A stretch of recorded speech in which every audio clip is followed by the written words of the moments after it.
Bueno, que Dios les bendiga.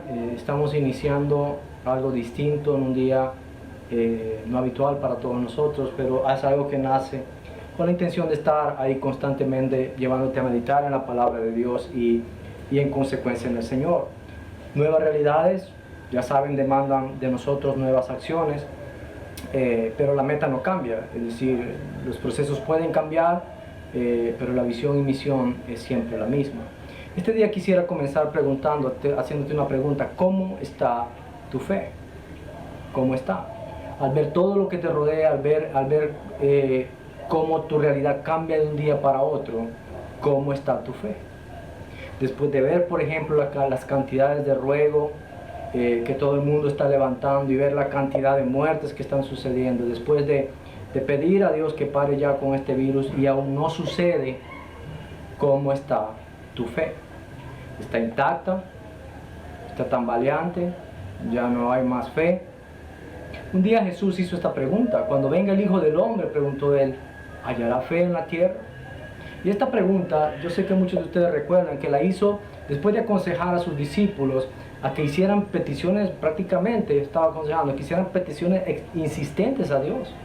Lo hizo después de darles el ejemplo de un juez injusto, quien al ser molestado por una insistente mujer le dio lo que quería, aun y cuando era un juez malo. Y él les dijo, si siendo malo, le dijo, le dio a esta mujer lo que quería por su insistencia, ¿cuánto más Dios no hará así con todo aquel que insistentemente pide a Dios día y noche? Jesús dijo que pronto les haría Dios justicia. Entonces no dejen de pedir, porque Dios hará lo justo. Entonces la pregunta otra vez: ¿cómo está tu fe? ¿Está firme al punto que estás día a día insistentemente pidiendo a Dios porque esto pare ya de una vez por todas? ¿O será que las dudas que tenías de Jesús,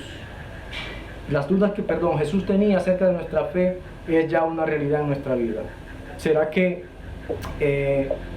después de ver tantas cosas malas sucediendo, estamos como hijos de Dios dejando de creer que Dios quiere lo bueno para nosotros? ¿Será que nuestra fe está ya tan distante del Señor, está, no sé, tambaleante quizá, o ya no hay?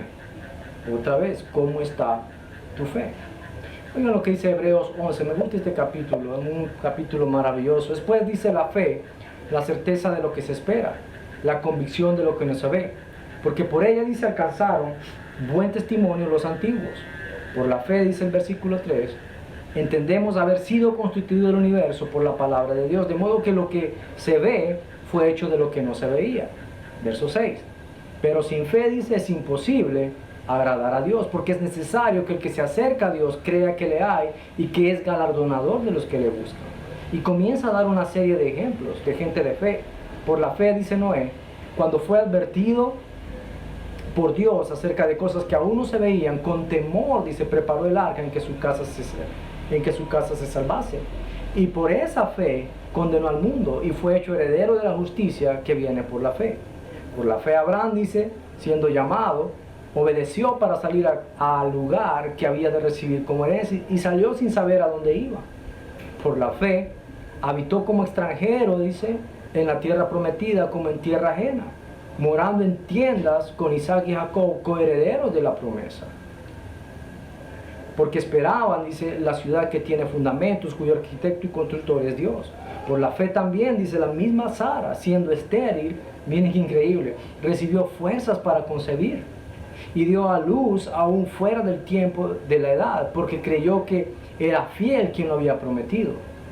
Por lo cual, dice, también de uno, y ese ya casi muerto, salieron como las estrellas del cielo en multitud y como la arena innumerable que está a la orilla del mar. Verso 13. Conforme a la fe murieron todos estos sin haber recibido lo prometido, sino mirándolo, dice, de lejos, y creyéndolo y saludándolo y confesando que eran extranjeros y peregrinos sobre la tierra. Porque los que esto dicen claramente dan a entender, dicen, que buscan una patria, pues si hubiesen estado pensando en aquella donde salieron, ciertamente tenían tiempo de volver, pero anhelaban, dice, una mejor, esto es celestial, por lo cual Dios no se avergüenza de llamarse Dios de ellos, porque les ha preparado una ciudad. Por la fe, Abraham, cuando fue probado, ofreció a Isaac, y el que había recibido las promesas ofreció a su unigénito, habiendo dicho, en Isaac te será llamada descendencia, pensando que Dios, dice, es poderoso para levantar aún de entre los muertos, de donde en sentido figurado también le volvió a recibir. Por la fe Isaac, dice, bendijo a Jacob y a Esaú respecto a cosas venideras. Por la fe Jacob, al morir, bendijo a cada uno de los hijos de José y adoró apoyado sobre el extremo de su bordón. Por la fe José, al morir, mencionó la salida de los hijos de Israel y dio mandamiento acerca de sus huesos. Por la fe Moisés, cuando nació, fue escondido por sus padres por 3 meses, porque le vieron un niño hermoso y no temieron el decreto del rey. Por la fe Moisés, hecho ya grande, rehusó llamarse hijo de la hija de Faraón, escogiendo antes, dice, ser maltratado con el pueblo de Dios que gozar de los deleites temporales del pecado. Teniendo, dice, teniendo por mayores riquezas el vituperio de Cristo que los tesoros de los egipcios, porque tenía puesta la mirada en el galardón. ¿Y qué más digo? Dice, ahí sigue el verso 32. Porque el tiempo, dice, me faltaría contando de Gedeón, de Barak, de Sansón, de Jefté, de David, así como de Samuel y de los profetas, que por fe conquistaron reinos, hicieron justicia, alcanzaron promesas, taparon bocas de leones, apagaron fuegos impetuosos y evitaron filo de espada, sacaron fuerzas de debilidad, se hicieron fuertes en batalla, pusieron en fuga ejércitos extranjeros. Las mujeres, dice, recibieron sus muertos mediante resurrección, mas otros fueron atormentados, no aceptando el rescate, a fin de obtener mejor resurrección. Otros, dice, experimentaron vituperios y azotes, y además de esto, prisiones y cárceles. Fueron apedreados, aserrados, puestos a prueba, muertos a filo de espada, anduvieron de acá para allá, cubiertos de pieles de oveja y de cabras, pobres, angustiados, maltratados, de los cuales, dice, el mundo no era digno, errando, dice, por los desiertos, por los montes, por las cuevas y por las cavernas de la tierra. Y todos estos, dice, aunque alcanzaron un buen testimonio mediante la fe, no recibieron lo prometido, proveyendo Dios, dice, alguna cosa mejor para nosotros, para que no fuesen ellos perfeccionados aparte de nosotros. Este pasaje de la Biblia es prácticamente un recital de fe. Un día yo estaba pensando sobre esta cita bíblica, y al hacerlo me puse a pensar y meditar en el versículo 1 de Hebreos, y comprendí en ese momento de una manera bien distinta a la manera en que regularmente lo entendía.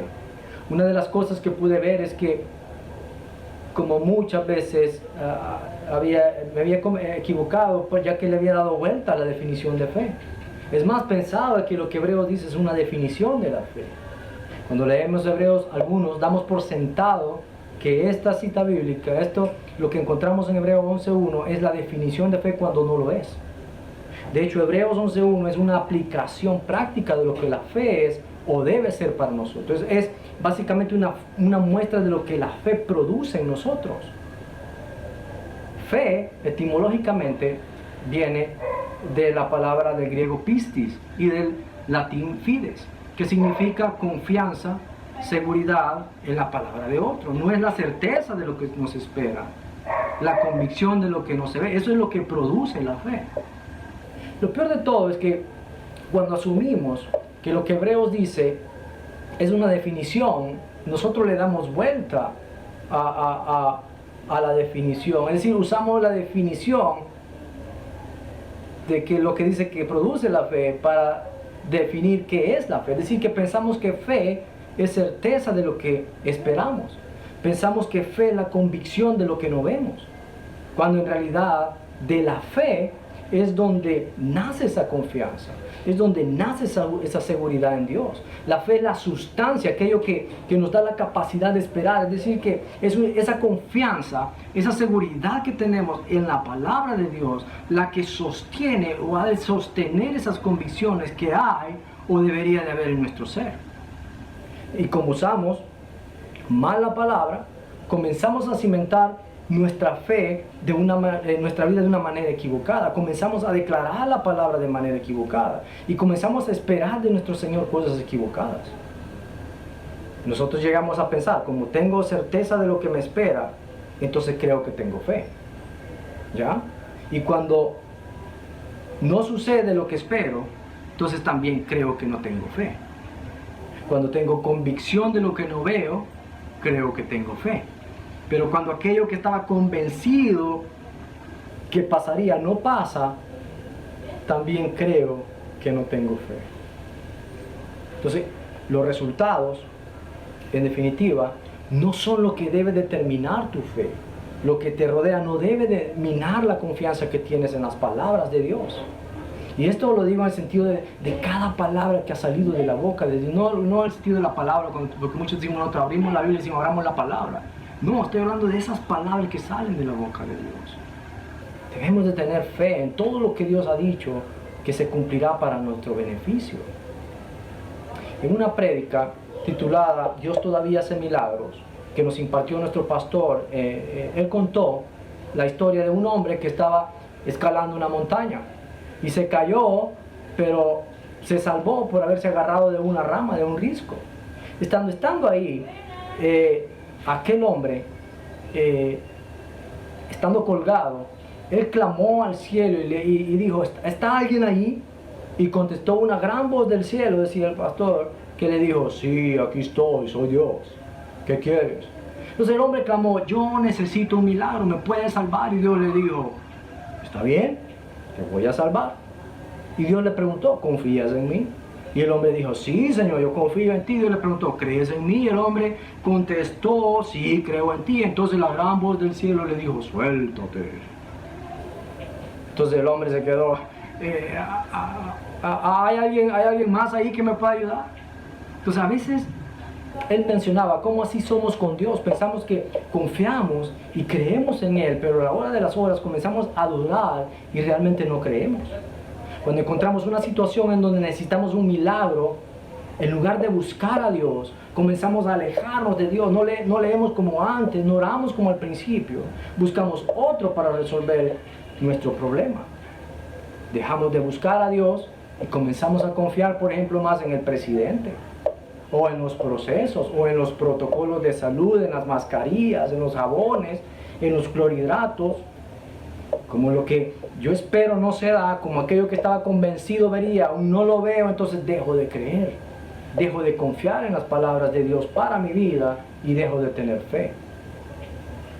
Como está pasando mucho, nadie sabe, hay una gran incertidumbre de cuándo terminará esto. Muchos me hacen la pregunta, ¿cuándo cree que va a terminar? Yo le digo, no sé. ¿Cómo está tu fe? ¿Está tu fe cimentada en Dios? Lo que esperas,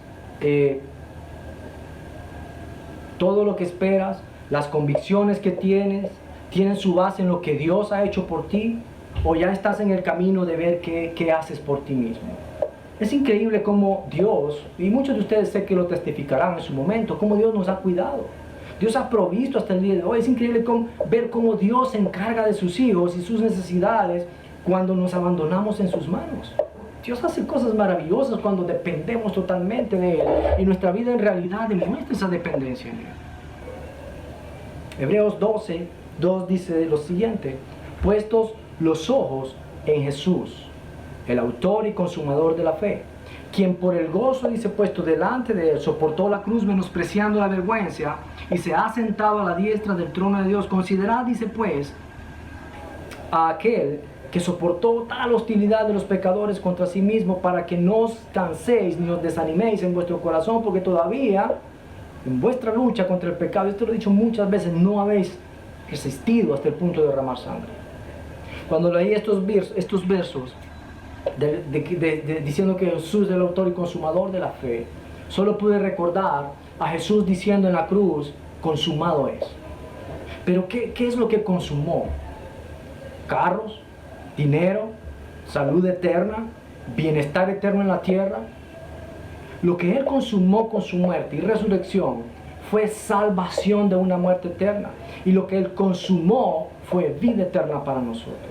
Entonces debemos de poner nuestros ojos en Jesús, el autor y consumador de la fe, el que dijo estando en la cruz, consumado es. En Él es quien debemos de tener fe. Y es precisamente esa fe en Jesús, el autor y consumador de la fe, la que nos da la certeza de lo que nos espera. Es esa fe puesta en Jesús, el autor y consumador de la fe, la que nos da la convicción que recibiremos aquello que aún no vemos, esa patria celestial que esperaba Abraham. Como decía el pastor en la enseñanza que les mencioné, todos nosotros necesitamos milagros. Pero como el hombre que estaba en la montaña, no todos realmente creemos que Dios hace milagros. Muchas veces cuando oímos los milagros de Moisés, de Pablo o de Jesús, tenemos la tendencia de creer que estos milagros son para aquellos, decía él, porque fueron super santos y grandes personajes de Dios, y terminamos pensando que Dios hace milagros para algunos, pero no para mí.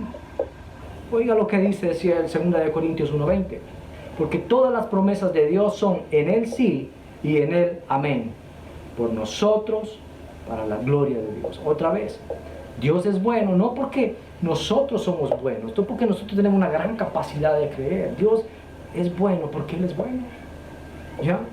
En Él dice la palabra, que quiere decir que Cristo nos compró la misericordia, las promesas y la gracia de Dios por su sangre.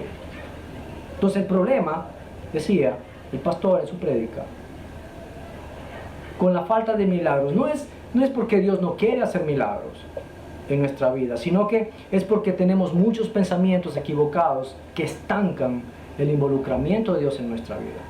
Ante la pregunta si Dios quiere sanar nuestra tierra, la respuesta es simple: pide a Dios insistentemente.